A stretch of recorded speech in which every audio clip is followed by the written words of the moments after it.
মূলত সংবিধান হচ্ছে the reflection of the will of the people. পৃথিবীর অধিকাংশ সংবিধান যেগুলো জনগণের ইচ্ছার মাধ্যমে গঠিত হয়, যেখানে গণতন্ত্রকে মূলনীতি হিসেবে ধরা হয়, জনগণের ইচ্ছাকে মূল্য দেওয়া হয়, সেখানে সকল সংবিধানই মূলত reflection of the will of the people.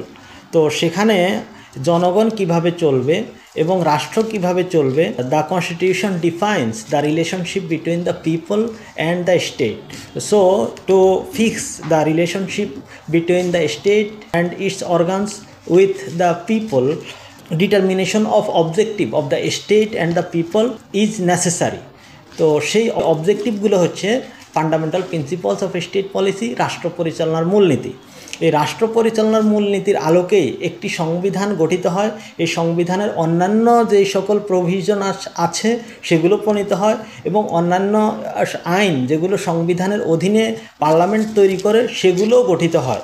এই fundamental principles of state policy অনেক গুরুত্বপূর্ণ, কারণ হচ্ছে এটি সংবিধান এবং জনগণের বেসিক প্রিন্সিপালস হিসেবে কাজ করে, যেটা বাংলাদেশ সংবিধানের আর্টিকেল 8-এ বলা আছে যে this fundamental principles of state policy will act as the guideline for interpretation of the laws and the constitution and it will also act as the guideline for making of the law and it will also work as the basis of the people and the state.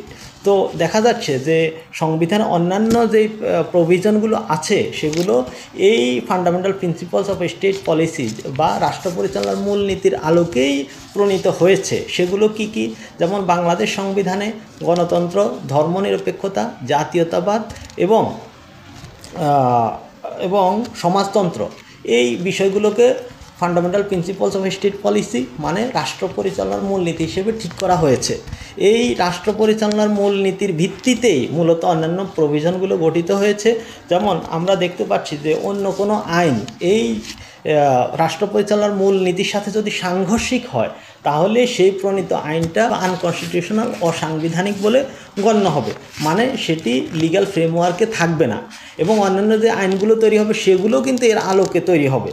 তো এখন এখানে এটা স্পষ্ট যে এই fundamental principles of state পলিসিগুলো বাস্তবায়নযোগ্য, যদিও judicially সেটা বাস্তবায়নযোগ্য নয় বলা হচ্ছে, কিন্তু অন্যান্য সকলভাবেই এটাকে আইন প্রণয়নের মাধ্যমে হোক, কাস্টমসের মাধ্যমে হোক, সেটা বাস্তবায়ন করতে হবে।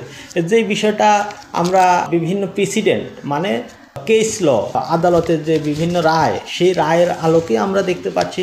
যেমন Salimullah versus Bangladesh, Majdar Hossain case, Kudrate Elahi Panir case, professor Nurul Islam versus Bangladesh case, 8th amendment case, এই